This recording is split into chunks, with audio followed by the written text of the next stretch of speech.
May isang kabataan. Yung isang kabataan na yun, nagdesisyon, seryosohin yung pananampalataya niya sa Panginoon. Nung nag-decide siya na ibibigay niya ang buhay niya sa Diyos, sabi niya, Lord, I will pray every day. Magbabasa ako ng Bible, mag-share ako ng Word. Sa iba, parang maliit na desisyon lang eh. Parang maliit na spark. Pero yung maliit na desisyon niya, hinipan ng Diyos. Hinipan ng banal na Espiritu Santo. Alam niyo kung ano nangyari? Unti-unti. Yung mga kaibigan niya, na-inspire. Yung mga kaibigan niya, na hindi nagbabasa ng Bible, ngayon nagbabasa na ng Bible. Yung mga kaibigan niya na hindi nag-church, ngayon nag-church na. Hanggang nakita niya isang araw, buong mga barkada niya na, kasama niya na sa simbahan. Hindi lang yun, pati yung pamilya niya, kasama niya na. Diyan ka? Wildfire ba ang tawag doon? Wildfire.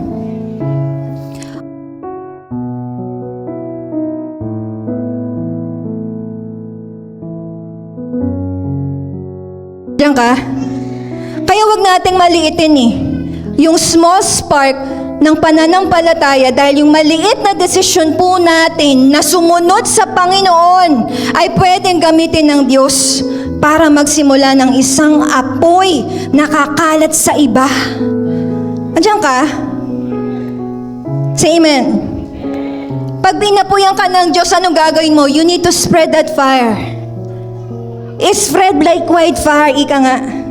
Kailangan mong pakawalan yan eh. Kasi pag hindi mo pinakawalan yan, you will be dead. Kagaya ng Dead Sea, baka siya tinawag Dead Sea. Kasi the Dead Sea gets in, never gets out. Diyan ka? Tumatanggap lang, hindi nagbibigay. Dapat yung apoy nararamdaman ng katabi mo. Amen? Sabi mo nga sa katabi mo to, maging spark ka ng revival. Maging spark ka ng revival. That is the only way there will be wildfire. That's the only way.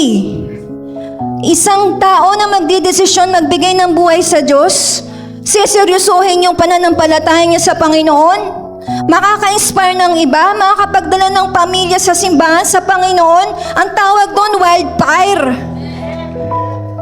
Yun ang wildfire. Isang kabataan lang yan. Ilan tayo ngayon? 200. Gusto nyo gumawa ng apoy dito sa Malabon? Naintindihan niyo po ako? Hindi po malakihan yan. Maliit na desisyong sumunod sa Panginoon. Do you get me?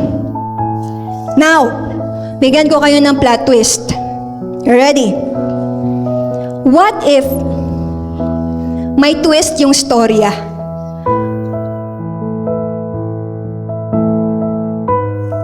What if may twist yung story? Ikaw na nag-spark ng revival. Ikaw na nagpasimula ng apoy. Ikaw na nakita mo yung mga barkada mo na nakakilala sa Diyos. Ikaw na nakita mo yung pamilya mo na dala mo sa Diyos. Ikaw na nakita mo na yung mga tao sa paligid mo nagbago sila. Nagsimula sa maliit na desisyon sumunod sa Diyos. Sumunod ka. Pero what if? What if sa gitna ng pagsunod mo, napagod ka? What if sa gitna ng pagsunod mo, nawalan ka ng gana, nasaktan ka, at gusto mo nang umayaw?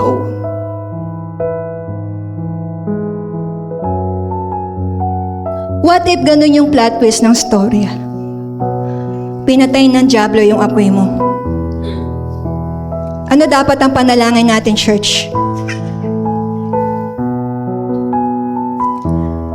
Sabihin nyo nga, Lord, mag-apoy ka sa buhay ko. Because there's nothing you can do para bumalik ang apoy na yan. You need God.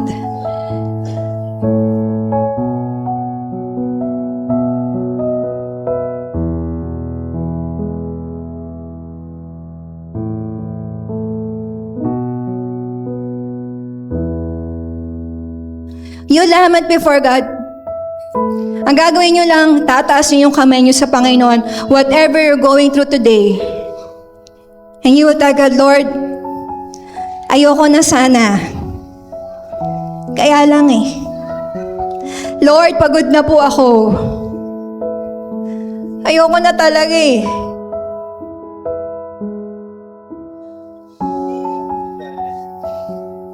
And let the fire of God burn upon you today. Let the fire of God consume you.